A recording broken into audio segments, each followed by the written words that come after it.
And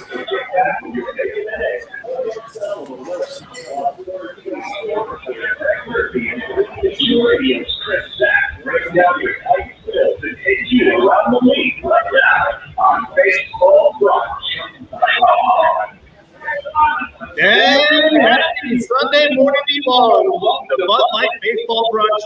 We are powered by Green Legion Radio, 102.5 Fox Sports The Gambler, 104.1 if you're listening to us in the Trenton area, WDAF, and around the city. You can also listen by downloading the iHeartRadio app, searching for Fox Sports The Gambler, and listen to us crystal clear anywhere worldwide. We're broadcasting live again from Sports and Social at the brand new Philly Live Casino down in the Sports Complex.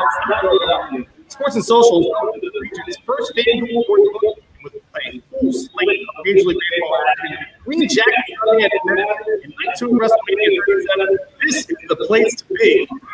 I'm Chris Sack, and I'm sitting alongside my partner in crime, Greg Murphy. Good morning, and from last we spoke, the Bulls were undefeated. Things have changed a little bit since then. Yeah, the landscape definitely had a change. A little bit. A big game tonight on national television. Philly's great. Phillies need to come to bat and show what someone actually Philadelphia.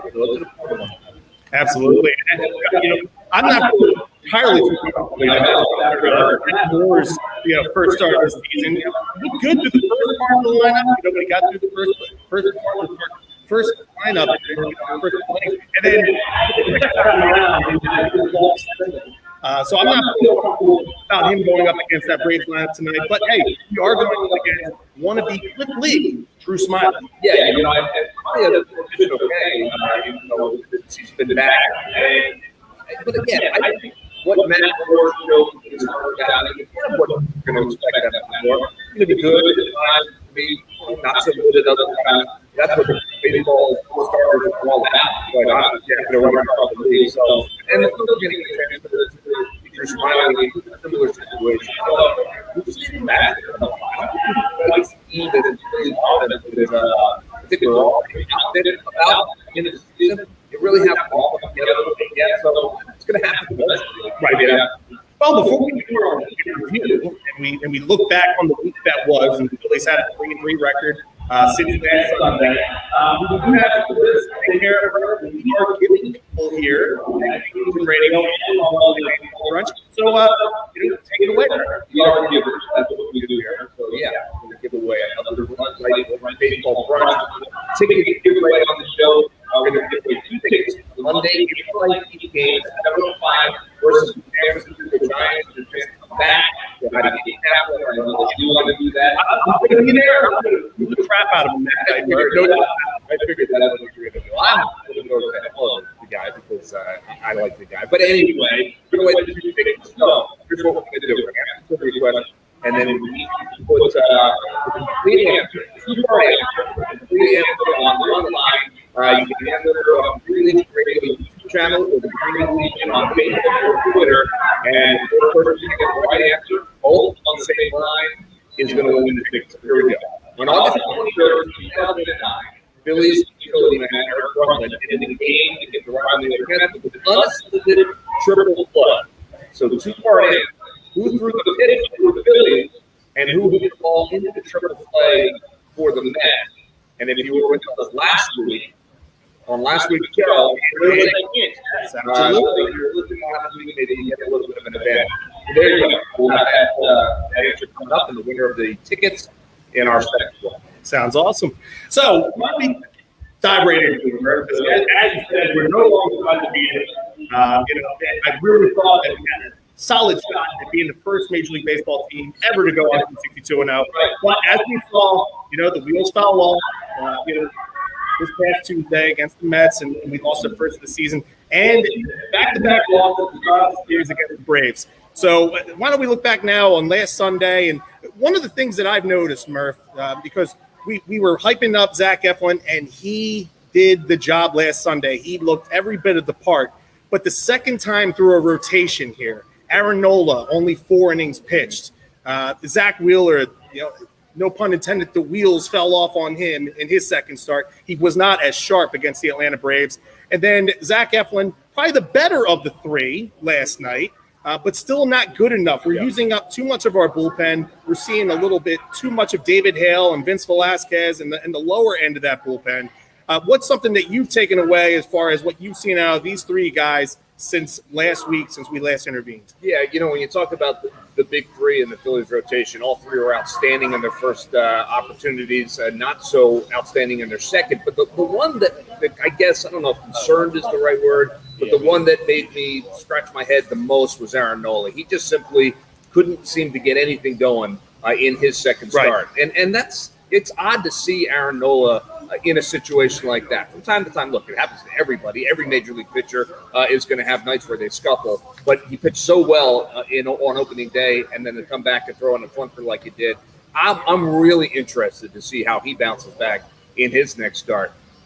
Wheeler, he got squeezed a little bit early in that game in his second start, and I think it started to affect him a little bit, but his command was off, and when he doesn't have his command, then he is going to struggle. So not as concerned about Wheeler. He still looked good. He was just missing a little bit with his command, so not a problem. And then Zach Eflin came out and kind of a real bumpy first inning, but after that he looked like the same pitcher that we had seen in his first outing. So I was encouraged by the way that Zach Eflin was able to come back in that. So if I'm concerned at all, if there's something I want to see next time, it's Aaron Nola.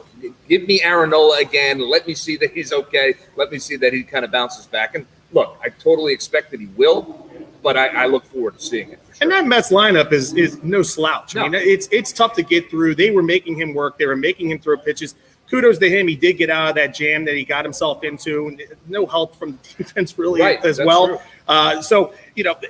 But I'm right there with you. I think we need to see a little bit more out of Aaron Nola. You are the ace. You are the horse of this staff. You're the one that they look to for leadership on that end of things. And if he can harness his control, and mind you, I don't know what the weather's going to be like in New York City this weekend, but like you said in our inaugural show, he is from the South, so he loves warmer weather. So things are going to get better for Aaron Nola the more the weather tends to warm up. Sure. If we're going to look back on this week here, and couple of the talking points that I have. Monday against the Mets. It's their first game of the season. Of course, the COVID outbreak that happened with the Washington Nationals. And we were lucky enough to where we were going to face Jacob Degrom in his first start of the season. Like I said last week, we were going to see him regardless. It was either going to be Monday or Wednesday. So, ideally you don't want Matt Moore up against Jacob Degrom. But we came away with the win in that. Now, why did we come away with the win in that game? Because Luis Rojas, the manager of the Mets, said before the game that Jacob Degrom was good for about 100 pitches. Yep. Pull him after 6 innings and 77 pitches. Because at that point, you just knew the Phillies lineup was like, oh, thank God. They took Degrom out of the game. This is our opportunity to get back into it. And they took full advantage of that against former Phillies relievers, Trevor May and Aaron Loop. And we were able to, escape with the W after Alvarado made it pretty interesting the 9th inning himself. Yeah, it's always interesting when a manager makes a decision like that. We all remember opening day for the Phils down there in Atlanta when Gabe pulled out Aaron Nola and everything, went to pot after that for the Phils. Well, guess what? This is an exact same scenario. This is exactly what happened to the New York Mets. It's their first game, and their manager, in my opinion, completely overmanages and ends up pulling out his stud for guys coming out of the bullpen who would readily admit I'm no Jacob Degrom. So it's a head scratcher. Now I get the idea that these guys have to pitch. They're going to make 25, 30 starts this year. You're trying to keep them healthy throughout the entire season. I get all that, but in a game that was tight, in a lineup against a division rival that is playing good baseball, you give them the opportunity, you give them that chance to be like, oh, all right, he's gone, guys. Hey, let's go. If you allow that to happen, well, you know what? More often than not, you're going to see exactly what happened. The Bills benefited from it. I'm sure Rojas learned from it because he better have. You would think he's going to be out of a job real quick. It was an egregious mistake, and say what you want about Jacob Degrom and his love for the New York Mets, and he says all the right things, but my goodness, you think that guy's not thinking to himself, if I played anywhere else, maybe I'd have about 30 more wins on my tally? Yeah. Here's a great stat for you, and this is courtesy of Ryan Spader from Twitter.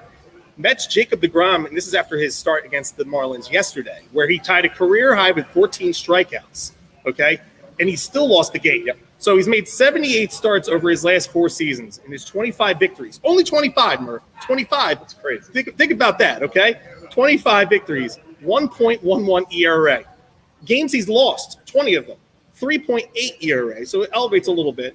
In his no decisions, though, which he has 33 of them, 1.76 ERA, and the Mets collectively are 36 and 42 in those games. Yeah, Unbelievable. Think about how many more. I mean, look, wins and losses nowadays in today's baseball don't mean nearly as much as they used to back in the 70s and 80s when guys were going 7, 8, 9 innings routinely.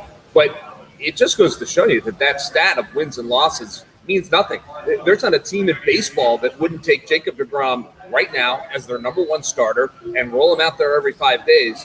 Despite the fact that if you just looked, you got dropped on the planet Earth and just looked at his wins and losses, you'd be like, this guy's an average pitcher. Well, we know that he's not. We know it really is. It's interesting. And now the Mets players, the position players, I think it was Nimmo that was asked yesterday about this entire phenomenon of them losing games when Jacob Degrom pitches so well. And now they're being forced to answer questions. You think it's not going to get into their heads every time that DeGrom's on the mound that, my gosh, we've got to get the big hits. We've got to do this. We've got to do that. You can't play baseball that way. It's hard to play baseball that way. And you know what?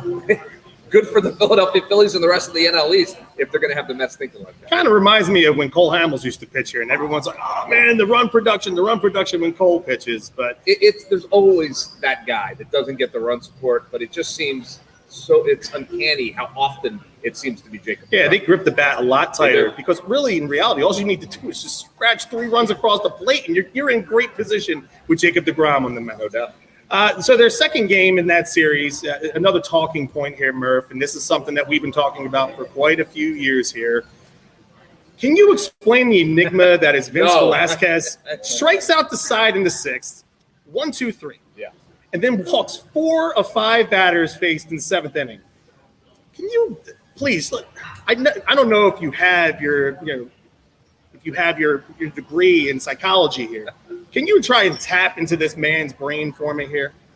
If I could, I'd probably have a gig over at the ballpark. You wouldn't be working with me. Okay, all right.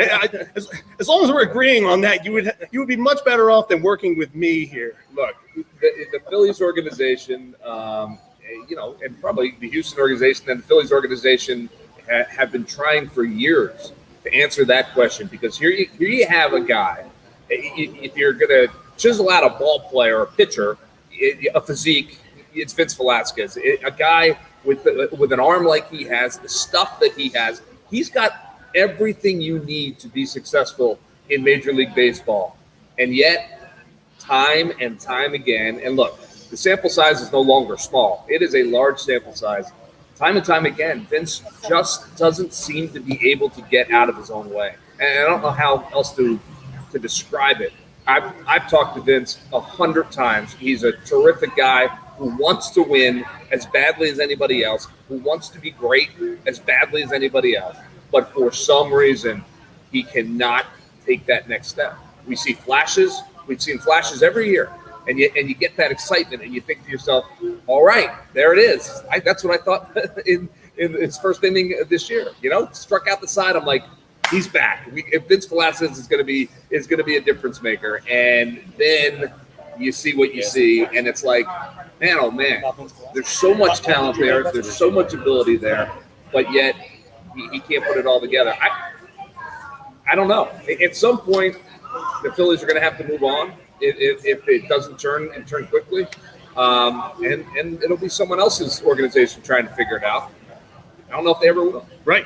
Well, Murph, real fast before we go into Wednesday's game and we talk about the first 2 games in the Braves series before we wrap up the segment here. Hey, what? Listen, man, we're baseball brunch. We're not good baseball brunch. We talk good baseball, bad baseball. Yeah. We've seen our fair share of it over the last decade. Yeah. So apparently we had some audio issues when we gave out our trivia question. So do you mind giving out the trivia question one more time for me, Murph? I don't mind at all. All right, so it's a 2-part question. All right, so make sure you put both answers when you send it in to our Facebook or Twitter page or to Green Legion Radio YouTube channel. Here's the question. August 23rd, 2009, Eric Brentland ended a game against the rival Mets with an unassisted triple play. We want to know who threw the pitch for the Phillies and who hit the ball for the New York Mets. So who pitched and who hit it? Triple play ended the game back on August 23rd, 2009. And make sure you put both the answers in the same line. I don't want Sam to have to jump around and say, all right, it's A and B. We're not doing that stuff, Works very okay? hard, yeah. Absolutely. So speaking of going to bat, the Phillies did just that on Wednesday. Finally, the bats exploded. We got some runs. Rhys Hoskins is off to a fast start here. Not so much the last couple nights, but I mean, the same could be said with just about everybody. The first inning home run, he had two doubles and separate at bats. And then Alec Boehm comes up, hits a 3-run shot in the first inning, and Bryce Harper had 2 hits. And the best catcher in baseball putting the game on ice with a 3-run home run in the 5th inning. That was good to see, especially after Aaron Nola's performance. And putting the game out of reach, it allowed you to rest those back into the bullpen guys to where you wouldn't have to use them in that game. Although Hector Neris did pitch in the 9th inning, I think it was more so to give him some work. Yeah. But with the day off on Thursday, it was beneficial to put the Mets out of their misery early and not have to use the other guys in high leverage situations. Yeah, it was a perfect example of what we were talking about to start the show, that this Phillies offense that we touted before the season, and rightly so. You look at what they were able to do last year, it's basically the same bunch of guys back this year with the addition of Alec Boehm for the whole season. You expect that this offense is going to, night after night, kind of carry this team. That's how this team was built. That's what they need. They need good pitching, but we expect this team's going to score some runs. We haven't seen a whole lot of that so far this year, but as Charlie Manuel would say, it's not hitting season yet. But you know what? These games count too. So you need your guys to come up. This was a great example of what this lineup can do. Up and down the lineup, guys were contributing. A couple of long balls, which certainly was good to see. So, yeah, we need to see a couple more of these a week where they're putting up 6 runs on the board. They're putting up 8 runs on the board, and they're making it a little bit easier for their back end of their bullpen. Give them a rest here and there because, like we've said time and time again, you can't use them every night. Right. So you need to give them a little bit of space, a little bit of wiggle room so that you can use some of those other guys in the bullpen and not have to do it. So, yeah, it was good to see the bats come alive in that game. But then again, they went quiet right after that. So. And speaking of the last couple nights, and I know we really don't want to hearken on Friday night, the 8-1 loss. Yep. But the one thing that stood out to me was here we are, we're in Atlanta again, opening week of the season again, and our manager forgets the fact that we had a mountain visit. So at least with Kapler, he went out there to make a pitching change, and there was nobody up. Okay. Thankfully for Girardi, who forgot that the pitching coach went out there earlier in the game, thankfully we had Brandon Kinsler warming up in the bullpen. He came into the game in that spot, and he actually got us out of it in place of Zach Wheeler. So no harm, no foul.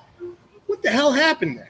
It's funny because Joe Girardi is so well respected that not just as a player, then as a manager, he's been a manager of the year, he's won a World Series. It just goes to show you how fast the game can get inside that dugout. It really does speed up for these guys at times. And even a guy who's been involved in 1,000 Major League Baseball games, Joe Girardi, he made a mistake. I mean, it's that simple. He just made a mistake, and I don't know if his bench coach Rob Thompson was yelling to him, "Hey, don't cross that line," or if Caleb Cotham was saying the same thing. But collectively, the manager and the coaching staff allowed it was a gaffe, and it's going to happen from time to time. It's not going to happen often. Thankfully, it didn't cost the Phillies, at that moment, because as you pointed out, Kinsler comes in and gets the job done. But mistakes happen. The game of baseball is slow right up until it's not. And I always talk about being in the booth and calling a game. You watch baseball games all the time, but you start to try and call a baseball game, that thing speeds up really quick. And I think that's kind of what happened in the dugout. So, if that had been Gabe Kapler, I think it would have been a lot bigger topic of conversation in and around the city of Philly. Joe Girardi comes with a little street cred, so we kind of let him go. Right. And I think that's the way it should be. Guys are going to make mistakes from time to time. And like I said, I'm just glad it didn't cost them too much. Right. And we want to build up this roster, right, Murph? Well, in order to build up this roster, MCS Construction Service is the largest residential contractor in the Philadelphia area. They supply both resident and commercial contractors, everything to include custom cabinetry. Reach out to them at www.mcsinc-pa.com or call them at 484-202-3656. Ask for your free estimate so you can get started with your MCS Construction Service experience. Performed with quality and safety. They are licensed and insured and are performing services throughout the Delaware Valley, New Jersey, Pennsylvania, Delaware, and even Maryland. Once again, reach out to them at www.mcsinc-pa.com or call them at 484-202-3656. That is www.mcsinc-pa.com or call them at 484-202-3656. And we'll be right back after these messages. I was going to give you a little kudos on your transition into that live read. Yeah, I was like, nice. How much time we have here? 3:15. All right, so for Appa and Papa, who wants to start? Kick it to Murph. Kick it to Murph first. Yeah. All right, but we'll both do each one, right? Yeah. You have the answer? Yeah, I have it. George Lou. Hey, Jansen. Do you have the Bruntlet video queued up? All right, why don't you? I'm going to announce the winner, and then you can play it, and then we'll dive right into our next segment for Papa or Appa. What's the prize? Did you say what's on the prize? All right, so I'll do the trivia. Winner. We'll play the video, and then I'll do a brief breakdown here. Today's Phillies game will be on Sunday Night Baseball against the Atlanta Braves. Matt Moore versus Cliff Lee. Want to be Drew Smiley. I'll hit that again. Lineups have not been released of this broadcast, and then we'll dive right in. And I'll kick it over to Slash to start off. Papa or Appa. All right.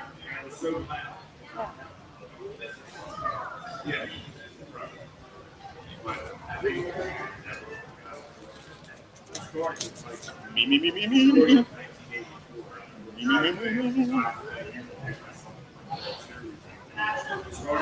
Chris, did you ever say what tickets what the prize was? Yeah. Yeah, we talked about tickets.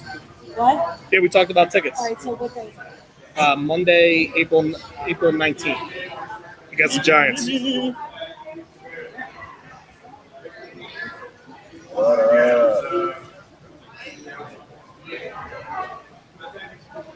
Where we at today?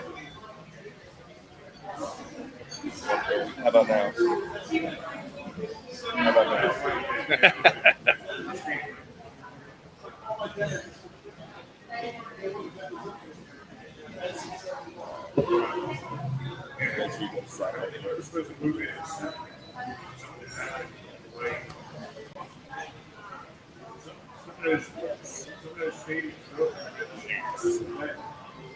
You man, hold down.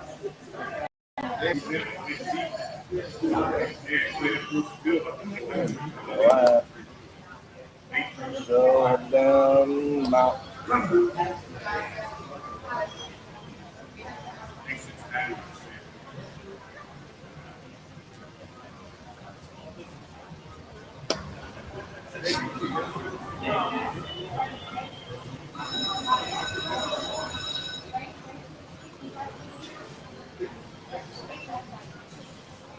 Scared the hell out of me. I thought we dropped. It's been a long time since someone whispered sweet nothings into my ear. I can't hear the sweet.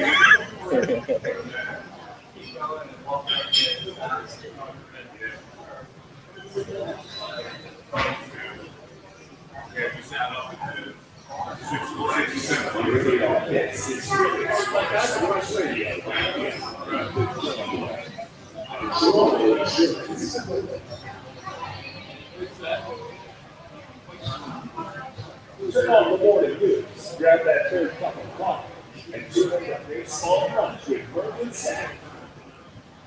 You know, I'm sitting over here, and welcome back to Bud Light Baseball Brunch down here at the beautiful Philly Live Casino here at Sports and Social Bar.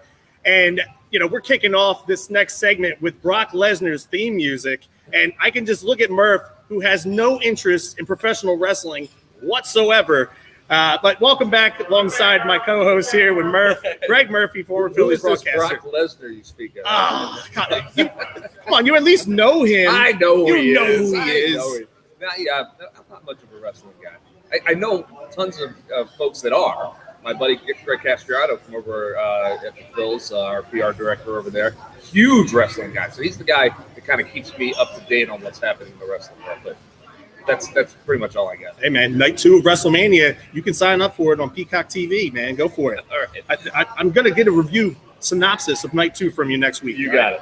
But hey, we asked the question, Murph, so why don't you do the question again real quick, and we'll give the answer for the trivia question. Yeah, we have a winner for our trivia question. The question was, back on August 23rd, 2009, Eric Bruntlett ended a game against the Mets with a triple play. We wanted to know who pitched the ball, who hit the ball in that particular instance, and we do have a winner, yeah? We do have a winner, and it's George Liu. All right, George. Now, George is a buddy of mine. I used to work with him, and it's George Ludaire is his full name. I don't know why he's going with George Liu. But the answer to the trivia question, Murph, would you like to do that before Jansen brings us in for a little clip? Yeah, I would. All right, so Brad Lidge was on the mound for the Phils at that point, and my buddy, Jeff Francoeur, was the guy that hit into the triple play. And I understand that we're going to listen to the Mets side of the story. They weren't nearly as elated as Phillies fans were when this all happened. No, they weren't. So Jansen, go ahead, hit us.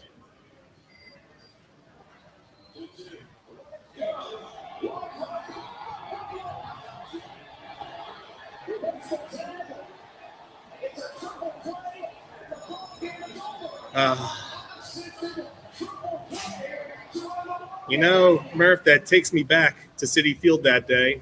Me and Chad, we were at that game.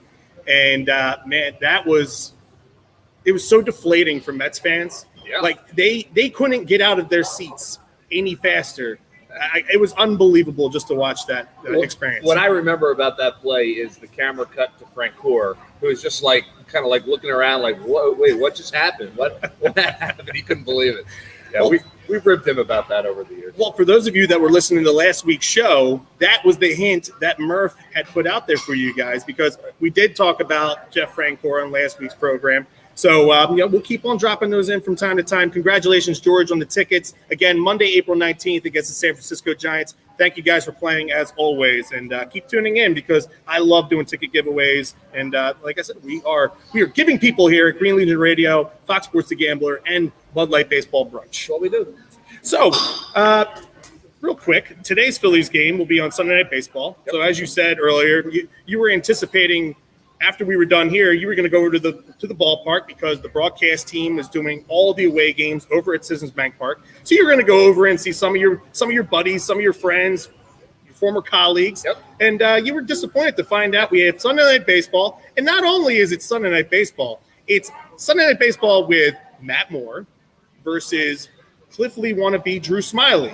And as of right now, we do not have the lineups for tonight's game. So JT Realmuto, we're assuming he's going to be starting tonight because Andrew Knapp started in his place last night. So I'm not sure if there's going to be any more changes, but we need to come out with a W here to avoid a sweep. Yeah, you're definitely going to see JT tonight. He just mashes against left-handers, so that that was part of the reason that I think we saw Andrew Knapp last night. A couple of things: Zach Eflin, Andrew Knapp seemed to work very well together, but also I think Joe was kind of anticipating that he's going to want JT over the next couple of days. So I think it's good. It's a good pitching matchup. The Phils need to win.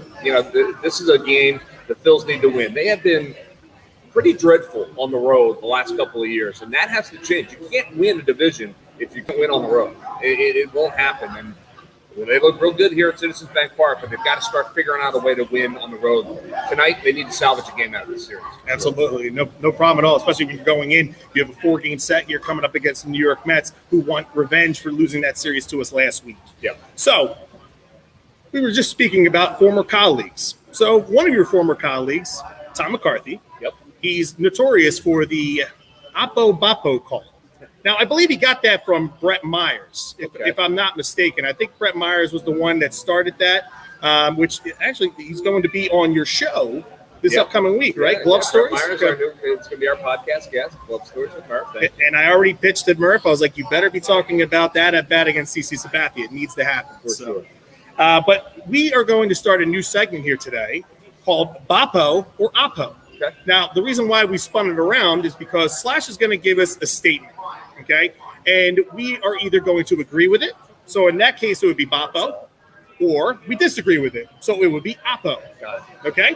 So I've been wanting to tie Slash into the program. In the first couple of weeks, we haven't had the opportunity to bring him in here. So I think Jansen's had more words in the program than Slash so far. So Slash is going to point out the statements to us, kick it to you or kick it to me, and then we'll give each other's opinions on it. So Slash, without further ado, Boppo or Oppo? All right, Boppo or Oppo. I'll kick it to Murph first, and then Sack. Let's start with the real Reese Hoskins is back. All right, I'm gonna say Boppo, because I think the real Reese Hoskins is somewhere in between his first month and a half in the big leagues and what we saw over the last, 2019 at the end and the beginning of 2020. So I think Reese Hoskins is a very solid offensive major league player, and I think he's starting to turn the corner, starting to understand what kind of damage he can do in the middle of that lineup. So I'll say Boppo. He is back. Murph, I couldn't disagree with you more, because I have to see him. I'm going to go Oppo here. I have to see him do it for a longer stretch of time. He is a notorious hot starter in the month of April, okay? Bats .293, highest on-base percentage for any month is .420 in the month of April. That's where things start to dip when we get to May, okay? .222 batting average and a .326 on-base percentage. Those are numbers that don't get me overly excited. Yes, the first week of the season I love the fact that he's hitting the ball the other way and he's utilizing all fields, but I have to see it for a longer stretch of time, particularly in May. Fair enough. All right, the second one, I feel like this is 14. Vince Velasquez has the stuff to be a major league pitcher, but his issues are solely from the neck up. Well, I'm gonna look on Murph's face. I'm gonna have to say Boppo. I was waiting for my cue. No, I have to agree with that statement. I mean, we talked about him in segment one. The guy's got plenty of stuff to pitch in the major leagues. Everybody that watches baseball can see that he's got the stuff. For whatever reason, he hasn't been able to put it together. I mean, it's easy to say it's between the ears, but with Vince, it might be. It might be. So I'll agree with that statement. You keep on saying he has the stuff. He does. It harkens me back. We're talking about wrestling, man. It's like Buff Bagwell. He's buff. He's the stuff. No, man, listen, it's all from the neck up on Vince Velasquez. No doubt about it. I am right behind this statement. This is all Boppo Slash.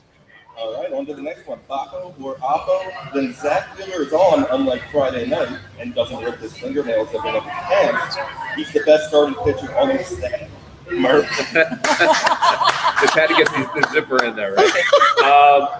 I'm going to say Oppo. I'm still an Aaron Nola guy. I still think Aaron Nola has the stuff to be an ace. Now, Zach Wheeler is right there, but if I have to choose between the two, I'll take Aaron Nola. Maybe by the end of the year, I'll have a different opinion, but that's what I'm going to say. So I say Oppo. Who the hell wrote these statements? I have no idea. I don't know who put the zipper in there. But I'm going to say Boppo. I think he has the most electric stuff on the staff. When you can hit 98, 99 as you get further into the ball game, when he's right and he's getting the corners called for him, because the other night we were getting squeezed by the home plate umpire. That right there was a big reason why he kind of went off the rails a little bit in his second start. But he is so electric. He has better stuff than Nola. And when he's on, he is the ace of the staff, in my opinion. All right. Well, I mean, it's hard to argue that. When he is on, he's as good as anybody in baseball. He really is. But I'll stick with Aaron for now. Plus, he can hit. Yeah, we can hit. That's true. Aaron cannot hit. So we've learned that over the years. He's good at the sacrifice bunt. He's getting better. Give him credit. All right, on to the next one. Boppo or Oppo Murph. Center field is to be the Phillies' number one concern through the first week plus of the season. I would say Boppo on that. Thankfully, there haven't been all that many concerns, through the first week. Although the second time around with the top three guys in the rotation, it does make you worry a little bit. But yeah, obviously, no one has come out and won this position yet. They were hoping Adam Hazley could do it. They were hoping Roman Quinn could do it. Odubel Herrera is waiting in the wings. It is their number one concern as of right now. I would imagine if it continues this way, the front office is gonna have to address it at some point. Yeah, I got to go Boppo as well, because when I look at the bullpen, if your biggest worry is Vince Velasquez and David Hale, who really aren't going to be pitching quite often, more so in blowout games. And we've only seen Matt Moore once. I'm not gonna continue to bash him down. And Chase Anderson, he didn't pitch all that bad in his first start, being the number 5 starter. And then I don't think we can expect out of the rotation that with the top 3 guys they're going to pitch like that the whole season. I think a lot of that is early season. It's a bit of an anomaly. The center field spot, I don't think the Phillies want to bring Odubel Herrera up. I think it's a bad PR move.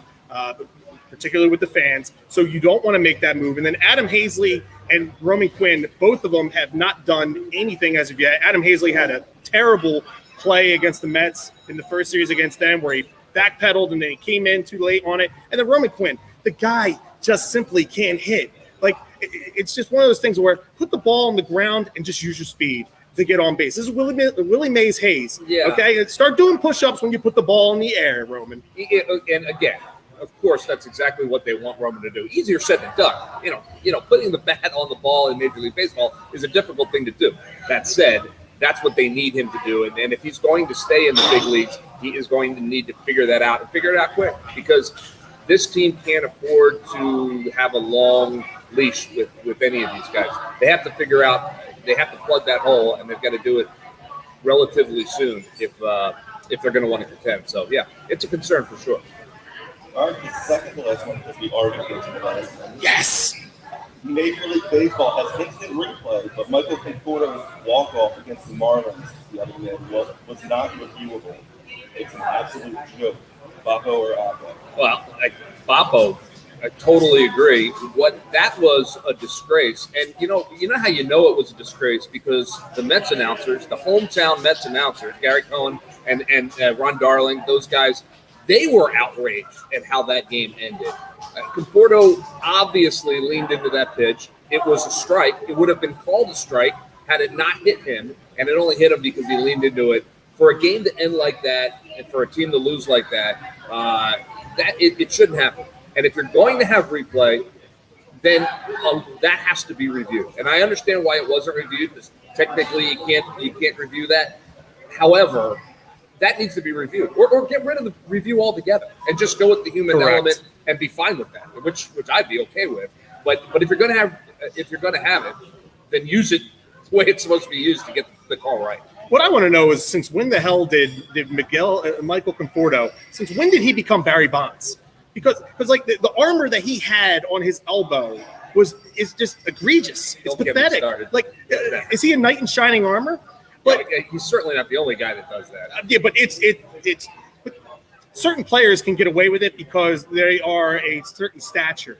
Like, Conforto does not belong in that category. I know he's the number 3 hole hitter for the Mets, and people want to go, and he's a good ball player. Don't get me wrong, but to wear an elbow guard quite like that, and then just it's a strike. It's almost down the middle of the plate, and to lean into it and to let it nick your elbow pad, and you take the base and to walk off like that. Like, I've never seen a walk-off reaction quite like that. Like, you could tell the Mets weren't even really all that excited, because I think they were expecting it to go to review. Yeah. And they're all just kind of scattered out throughout the infield. But it was pathetic. If you're going to have instant replay in baseball, or in any sport for that matter, it's there for your benefit to get the call right.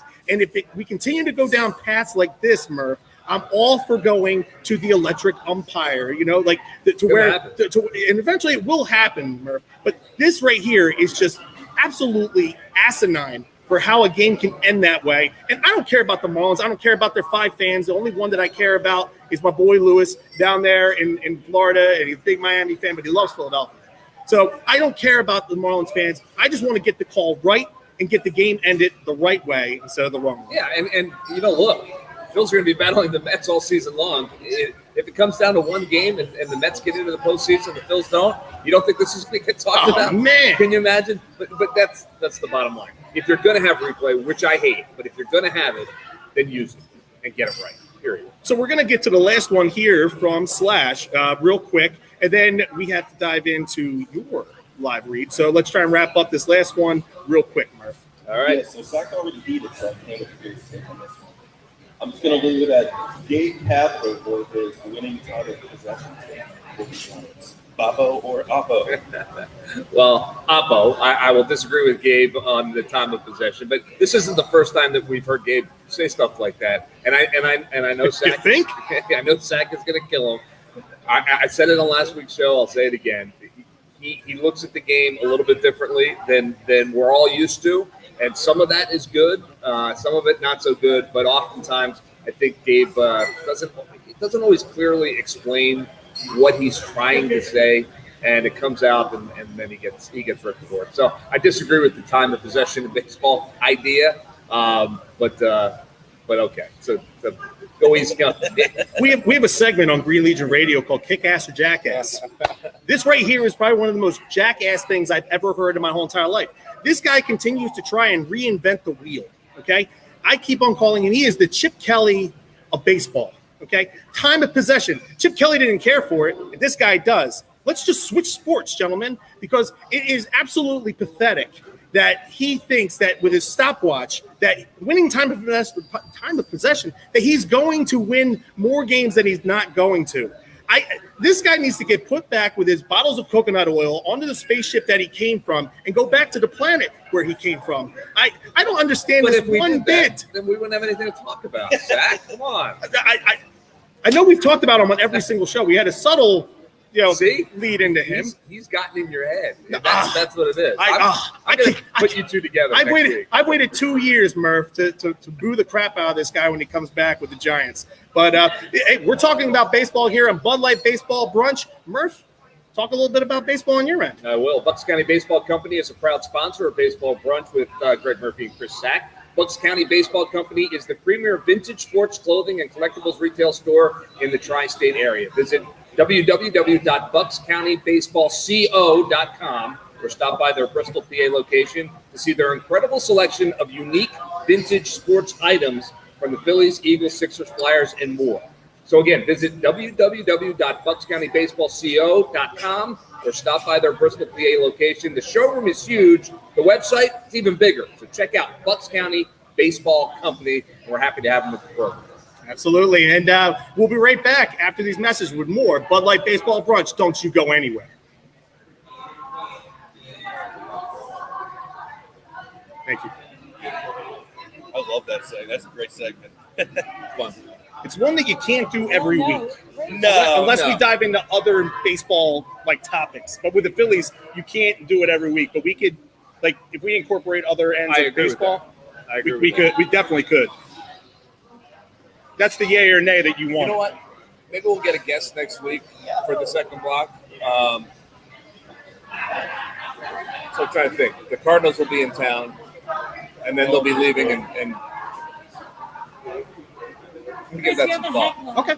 What? You have a heckler. I have a heckler? Yeah, on social media. Her name's Rachel. Do you know her? My wife is on there. She's probably telling me to give it up on Gabe. Yeah.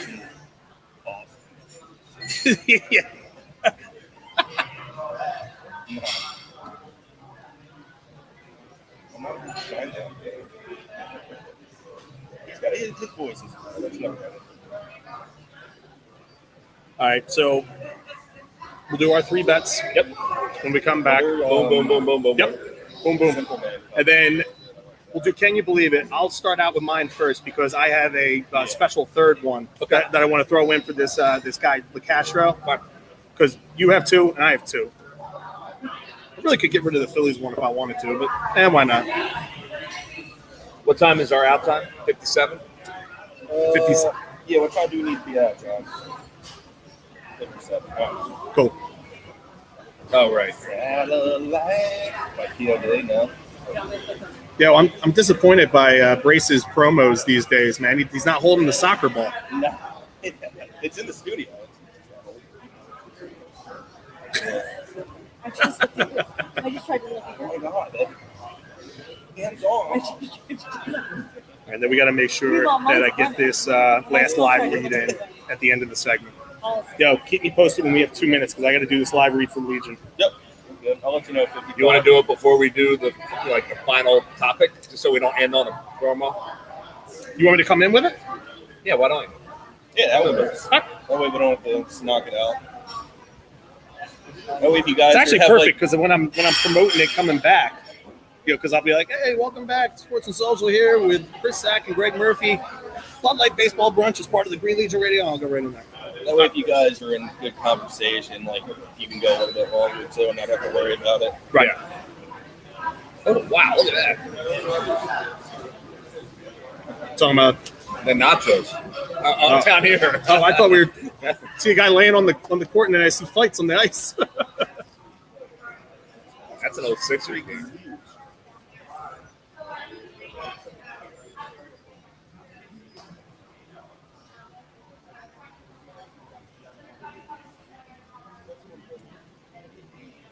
Doors.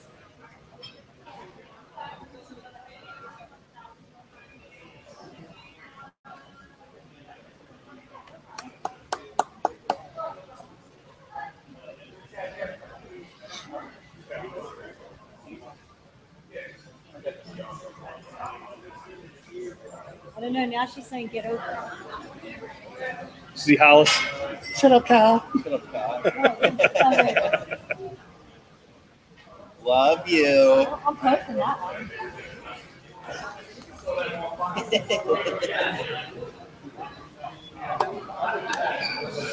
I gotta.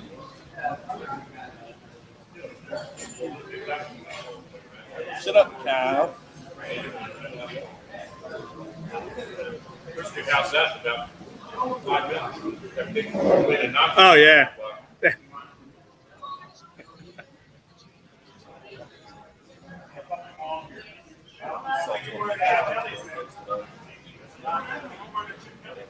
Just saw it on Facebook.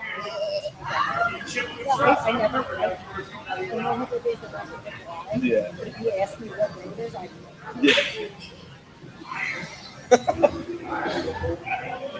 don't even know my mom and dad's.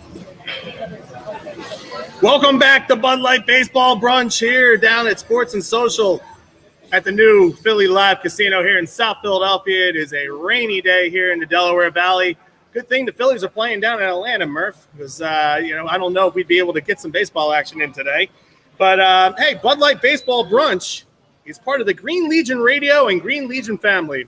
Remember, while our radio shows are growing by leaps and bounds, the bread and butter of the family is the experience you have with us when the Eagles or Phillies hit the road. We currently have a Fenway package from July 9th through the 12th on the website. We are gearing up for an incredible Eagles road trip schedule, which will include Las Vegas, Denver, Dallas, Atlanta, Carolina, Detroit, Washington, D.C., and even a trip to the Dominican Republic for an awesome watch party weekend, either over the bye week or when we play the Giants. Go to greenlegion.com or contact the office at 215-666-5940. That is greenlegion.com or 215-666-5940. And if you guys are feeling froggy, I'll give out Quimby's phone number right now so you can get a hold of him directly. Yeah, let's do that. Yeah, don't forget. No, and the good news is I'm fired.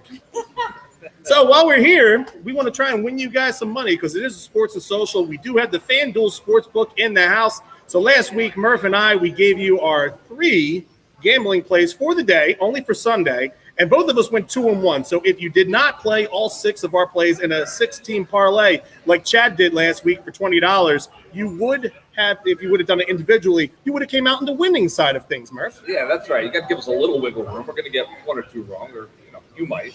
And Hey, you don't have to parlay everything. But so let's try to win them some money again, huh? Sounds great. So 3 lines that we like. We can do either money line, over under run totals. I'm going to start off here. Mets. I hate doing this. Yeah. I hate the Mets. I despise the Mets. They lost yesterday with Jacob Degrom on the mound. They have Marcus Stroman on the mound today. I'm taking the Mets with the money line against the Marlins at -176. All right, I like that play, actually. All right, I'm going with the Red Sox-Orioles game. Our old buddy Nick Pivetta on the mound for the Sox. The Sox have won 5 in a row. They've been playing good Since baseball. you said they stink last week. I still think they stink, but whatever. But Pivetta goes out there today, and so because of that, we'll celebrate the over-under. I'm taking the over on this one. 9.5. Take the over. Both these teams can hit a little bit. And Nick, to his credit, pitched well in his first game, but I wouldn't be surprised if we see him slide back a little bit. So take the over 9.5. And you're piggybacking off of me last week. I took the Orioles Red Sox over under. It was done by the third inning. I remember you tweeted out that. I saw that. My second selection for the week, I like the Minnesota Twins -1.5, so they have to win by 2 runs or more. I like them to beat the Mariners. The Mariners stink. The Twins are a good baseball team, so cash that ticket in. They're going to win by 2 or more runs. All right, I got Angels and Blue Jays. Once again, Blue Jays finally came alive offensively yesterday. They put up 15 runs. Too bad you didn't have that last Sunday, Murph. I know. That would have been nice. That's what I lost, right? But I believe in this Angels team. I think I'm on the record saying that they're going to be really good this year. This Blue Jays team offensively is pretty special. So I'm taking the over 10.5. It's a lot of runs, but I like 10.5 Angels Blue Jays. You watch, it's going to blow right past that. Big afternoon up there in Toronto. Okay, all right. I'm going to walk over. I'm going to walk over to the kiosk right after the show, and I'm going to put my ticket in for that, Murph. All right, good. I like the Reds and the Diamondbacks over 9 runs. The Reds were cooled off a little bit yesterday, but that will not happen again. This Reds lineup is legit. They can hit. It's whether or not their starting pitching and their bullpen are going to hold up in the long run over the course of the season, and if they're going to remain in that race, which I think is a one-team race with the Cardinals. The Reds can make things interesting if they continue to hit the ball. Reds, Diamondbacks in the desert over 9 runs. All right. Finally, the battle of the graybeards, I'm calling this. Nats and Dodgers.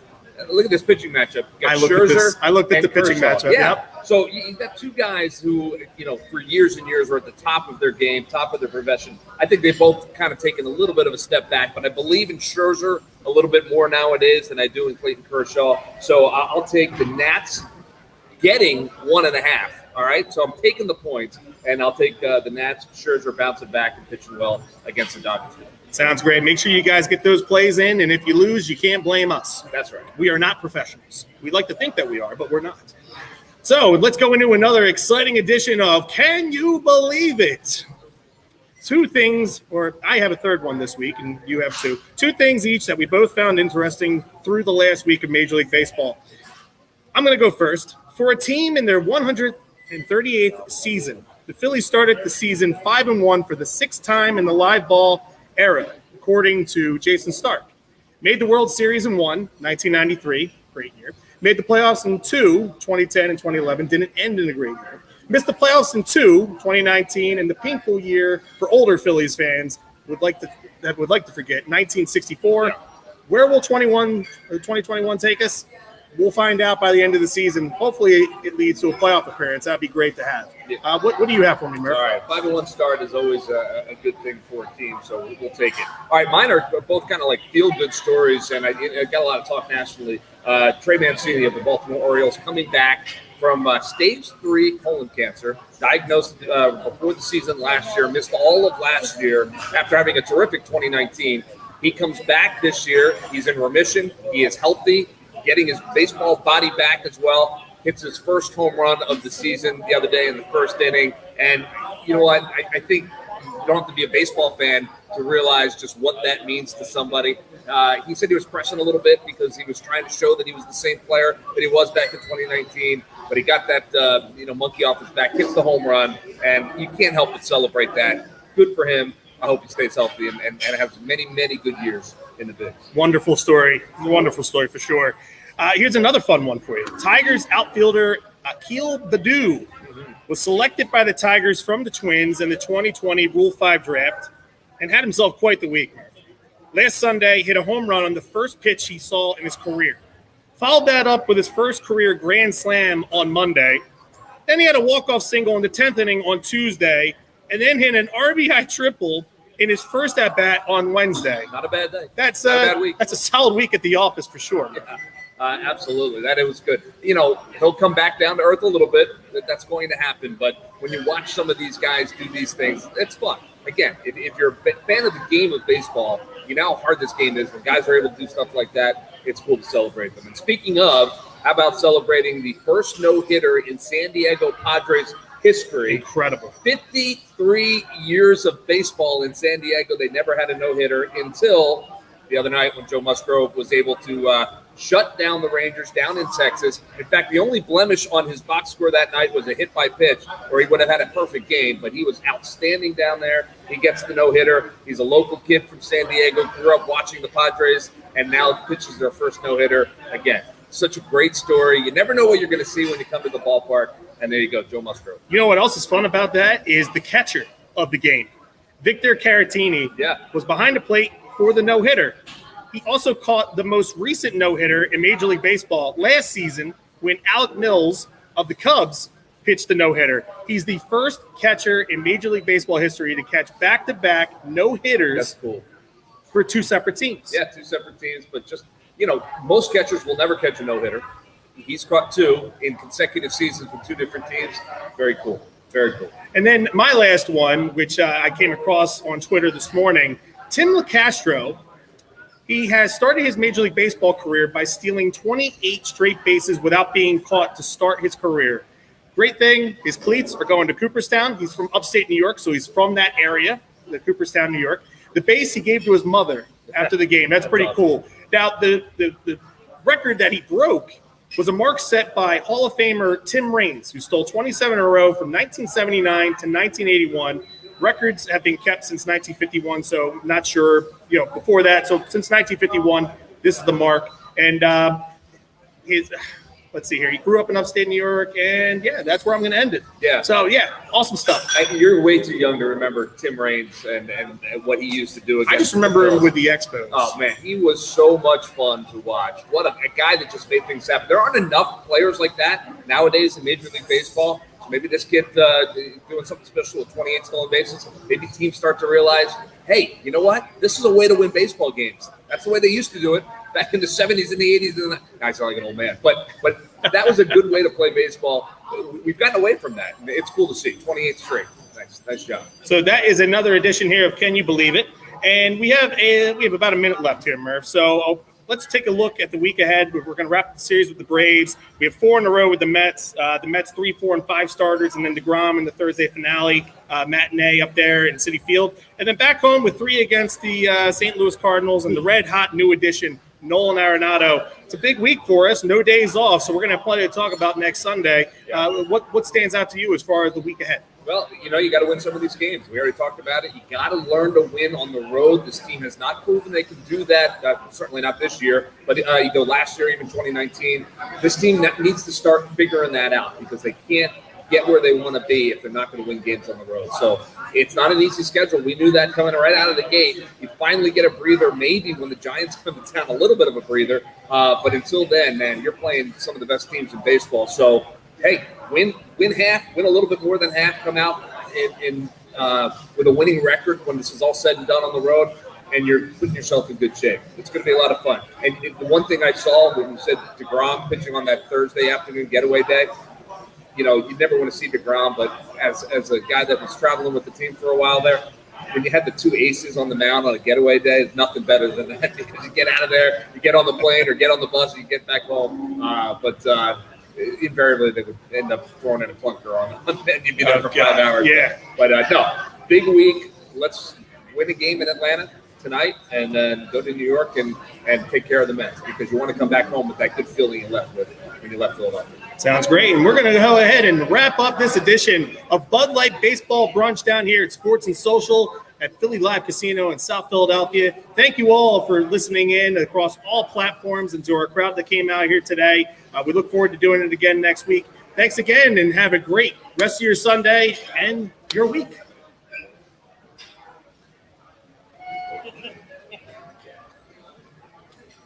Whew. All right. Nice job. Thanks, man. You too. Thank you. Yeah, the throw edge is